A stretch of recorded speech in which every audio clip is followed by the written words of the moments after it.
Bismillahirrahmanirrahim. Assalamualaikum warahmatullahi wabarakatuh. Alhamdulillah, salatu wassalamu ala rasulillah wa ala alihi wa sahbihi wa mawala amma ba'd. Alhamdulillah, pada kesempatan kali ini kita kembali melanjutkan uh, pembahasan kita terkait dengan aliran-aliran filsafat. Di beberapa kali pertemuan sebelumnya, kita sudah diskusikan terkait dengan beberapa aliran filsafat, baik aliran filsafat Islam maupun aliran filsafat klasik, modern, kontemporer dari Barat. Nah, pada kesempatan kali ini kita mau membaca ulang terkait dengan aliran-aliran filsafat tersebut. Jadi kita ketahui bersama bahwa ada banyak aliran filsafat yang muncul, baik dari masa klasik, modern, kemudian Renaissance, hingga hingga saat ini, gitu ya. Misalnya kita sudah belajar tentang apa itu aliran filsafat materialisme, serta dengan tokoh-tokohnya ada dualisme, empirisme, rasionalisme, kritisisme, idealisme, dan seterusnya. Isme-isme yang lain, gitu ya. Ada banyak sekali aliran-aliran filsafat. Nah, yang menarik kalau kita perhatikan aliran-aliran ini, bahwa ada ciri khasnya, ya.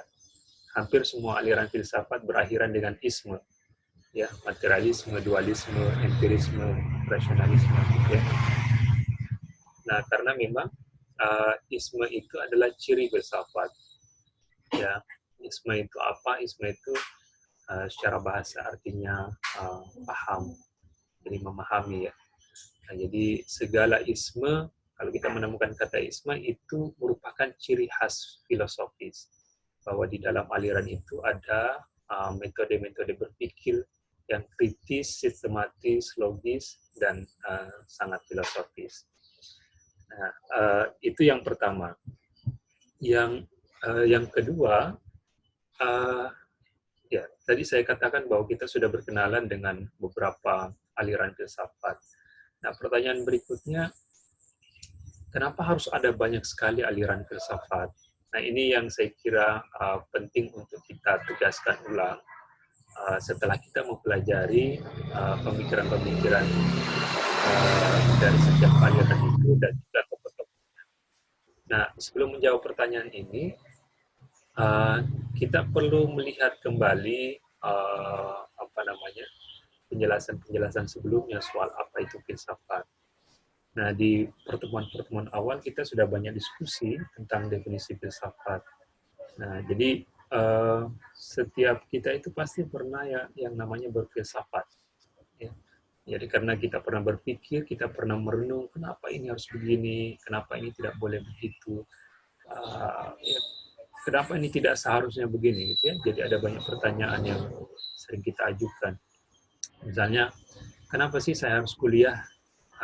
Kenapa saya tidak kerja saja, atau sekarang ada wabah, kenapa kerabat kita yang baik dan masih muda, misalnya, ya, dia harus meninggal karena terkena COVID-19, atau kenapa ada orang yang sampai hati menyakiti orang lain.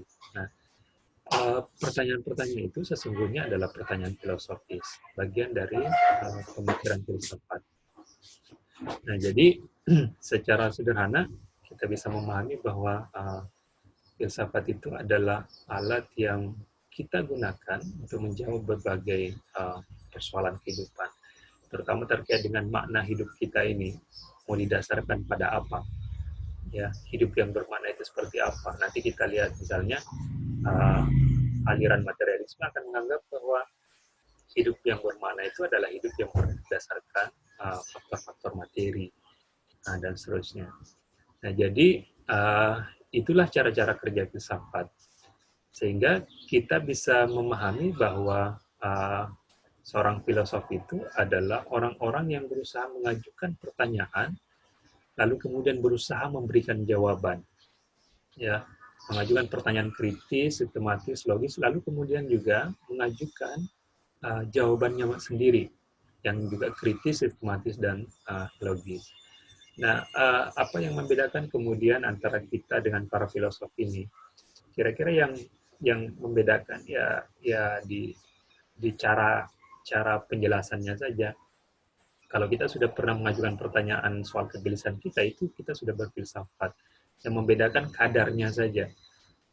Seberapa sistematis cara berpikir kita, itu saja yang membedakan kita dengan filosof. Jadi pada dasarnya kita semua ini adalah filosof, ya. Kemudian nah, ini coba kita jawab. Lalu kenapa kemudian ada banyak aliran filsafat yang muncul?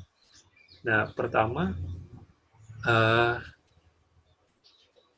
karena setiap orang punya pandangan yang berbeda-beda. Jadi kalau orang mengajukan pertanyaan, satu pertanyaan yang sama bisa jadi ada banyak jawaban atas pertanyaan itu, ya, terkait dengan persoalan-persoalan kehidupan misalnya, ya. Nah, itu alasan yang pertama, bahwa setiap orang memiliki pandangan yang berbeda-beda, memiliki jawaban yang berbeda-beda atas satu persoalan yang dihadapi setiap orang. Jadi itu yang pertama. Yang kedua,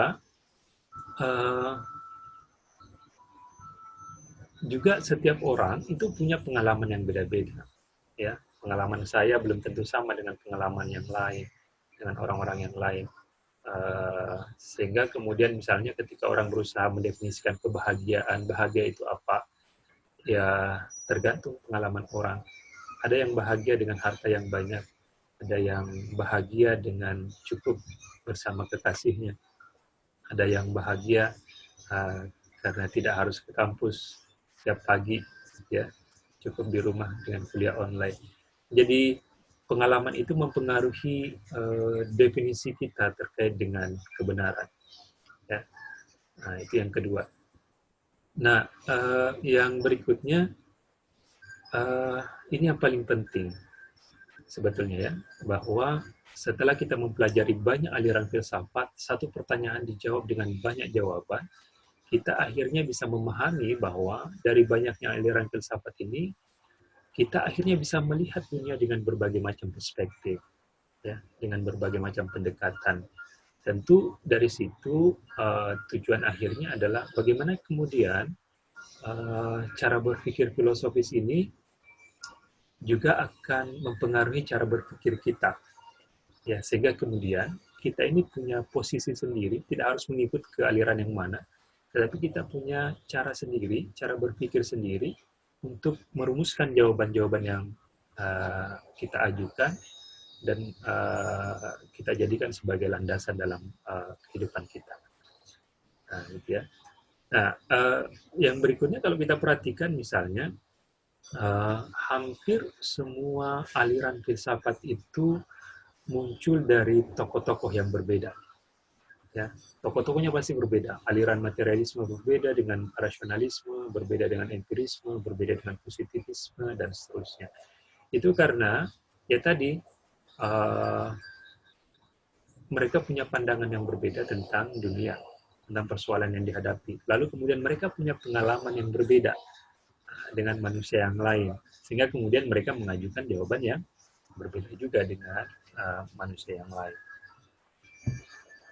Nah, kita ambil satu contoh, ya. Ini contoh berpikir filsafat yang coba saya simpulkan dari materi-materi yang kita pelajari sebelumnya. Misalnya satu pertanyaan soal sumber kebenaran, ya. Nah, ini sudah kita pelajari. Jadi pertanyaannya satu nih, sumber kebenaran itu apa? Sumber kebenaran itu apa? Jawaban dari pertanyaan ini macam-macam. Nah, tergantung dari mana alirannya. Nah, misalnya mereka yang menganut aliran rasionalisme akan mengatakan bahwa sumber kebenaran satu-satunya adalah akal.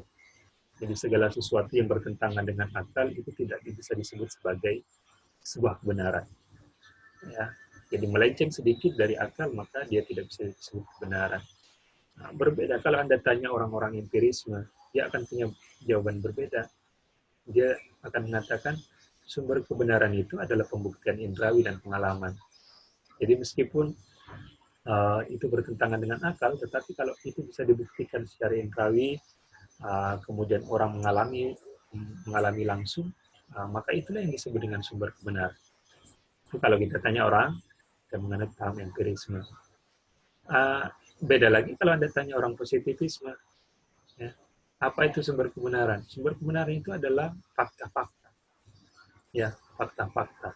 Jadi pengetahuan, ya, satu-satunya yang bisa menjadi apa namanya sumber kebenaran adalah pengetahuan, dan pengetahuan yang dimaksud adalah ilmu. Nah, lalu kemudian objeknya apa? Fakta.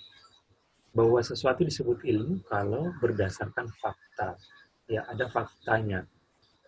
Ya, bahwa misalnya apakah misalnya manusia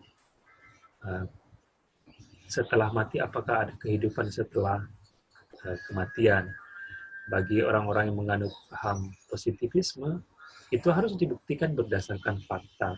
Adakah faktanya yang menunjukkan bahwa orang setelah mati kemudian ada kehidupan setelahnya?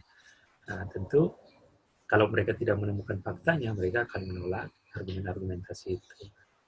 Nah, begitu juga misalnya kalau kita tanya apa sumber kebenaran kepada aliran kritisisme. Nah, kritisisme ini dia lebih fokus mengkritik aliran rasionalisme dan empirisme, ya, mengkritik orang-orang yang hanya mengandalkan akal atau yang hanya mengandalkan indera dan pengalaman. Jadi sekali lagi seperti yang pernah saya sampaikan bahwa aliran ini saling menjawab satu sama lain, ya, menjawab temuan-temuan sebelumnya dengan temuan-temuan yang dia hasilkan setelahnya.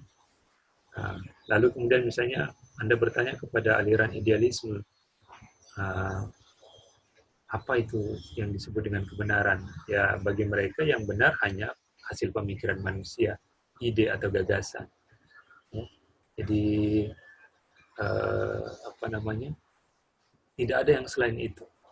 Ide dan gagasanlah yang menjadi satu-satunya sumber kebenaran. Jadi ini sejalan misalnya dengan rasionalisme, karena ide gagasan itu lahir dari apa namanya penggunaan akal. Beda lagi kalau misalnya kita tanya kepada aliran naturalisme, ya, aliran naturalisme misalnya percaya bahwa ya secara alami setiap orang itu terlahir baik, tidak ada orang yang terlahir buruk, ya. Sehingga kemudian supaya orang tetap baik, kita butuh pendidikan, ya, harus dididik. Jadi kalau kemudian ada orang dalam perjalanan menjadi buruk, itu karena faktor utamanya adalah mungkin karena dia tidak mendapatkan pendidikan. Ini aliran naturalisme. Jadi cara melihat kebenarannya juga berbeda. Nah, belum lagi kalau misalnya kita ajukan pertanyaan itu kepada aliran materialisme. Ya, orang materialisme hanya melihat kebenaran itu yang bersifatnya materi, yang konkret, yang nyata, yang bisa dilihat langsung gitu ya. Ini mirip dengan empirisme gitu. Materi adalah segalanya. Sehingga kemudian hal-hal yang bersifat metafisik, yang tidak terlihat, yang tidak atau non materi itu tidak bisa diterima oleh aliran ini sebagai satu kebenaran. Kemudian ada fenomenologi. Fenomenologi itu ya dia beda lagi, ya, melihat kebenaran itu ya berdasarkan fenomena yang ada. Ada fenomenanya baru kemudian bisa disebut sebagai satu kebenaran. Ya, kalau nggak ada ya itu bukan satu kebenaran. Lalu ada ya yang namanya sekularisme.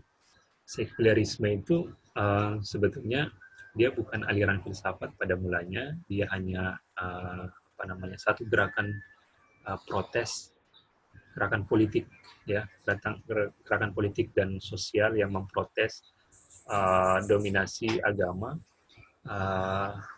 di di masyarakat, yang menyebabkan orang-orang beragama itu tidak punya kekuatan untuk melawan kekuatan oligarki. Jadi ini misalnya dipopulerkan oleh Karl Marx, ya.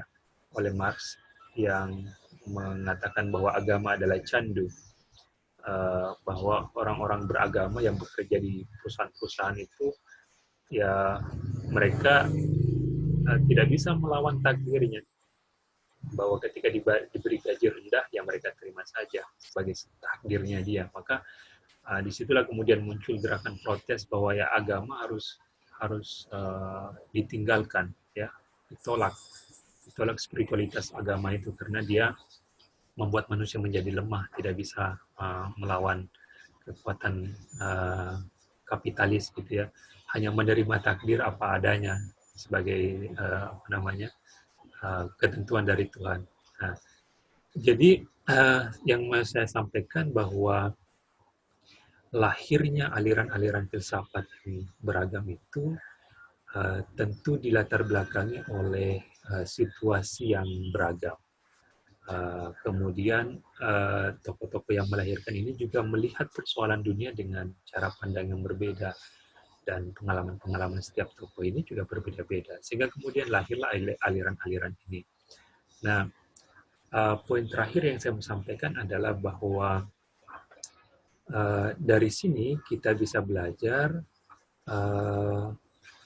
untuk kemudian menghasilkan pemikiran kita sendiri, bahwa setiap orang pasti punya jawaban yang berbeda terhadap satu persoalan. Misalnya hari ini kita menghadapi persoalan wabah, ya, COVID-19. Maka ketika kita mengajukan pertanyaan, kenapa kok orang bisa terkena wabah COVID-19? Tentu jawaban-jawabannya akan sangat dipengaruhi oleh sumber pengetahuan yang kita punya dan pengalaman yang kita punya. Bagi orang misalnya yang percaya terhadap sains, teknologi, dia mungkin akan mengatakan bahwa ya virus ini adalah bagian dari kerja-kerja teknologi yang diciptakan manusia untuk menghancurkan manusia yang lain. Nah, itu bagi orang sains yang mungkin menganut paham apa namanya apa istilahnya ya, teori konspirasi. Teori konspirasi yang diusung saya mengatakan bahwa ya ini virus biologis yang diciptakan oleh orang-orang tertentu untuk menghancurkan orang lain. Tetapi tentu berbeda jawabannya kalau Anda ajukan kepada orang yang beragama. Nah, kenapa kok orang bisa kena COVID? Ya mungkin ada yang mengatakan ini ujian, ini cobaan, ini azab. Tergantung bagaimana pengalamannya dia, bagaimana pengetahuannya dia. Jadi itulah yang sebetulnya mempengaruhi sumber-sumber kebenaran setiap orang. Yang benar menurut orang itu tergantung dari mana pengetahuannya dia, seberapa banyak pengalamannya dia. Nah, itu yang saya mau sampaikan. Jadi setiap kita bisa jadi punya kebenarannya sendiri-sendiri, dan itu bersumber dari tentu saja dari pengetahuan yang kita punya, dari pengalaman yang kita punya. Karena pengalaman dan pengetahuan kita berbeda, maka bisa jadi jawaban kita terhadap satu persoalan juga berbeda. Oke, mudah-mudahan itu bisa dipahami. Nah, yang berikutnya, kita diskusikan. Kita diskusikan lebih lanjut bahwa setelah kita mempelajari aliran-aliran filsafat, kita diskusikan apa saja kelebihan dan kekurangan dari masing-masing aliran filsafat tersebut. Ya, misalnya materialisme itu menganggap bahwa sumber kebenaran itu adalah materi. Apa kelebihan aliran ini? Lalu apa juga kekurangannya?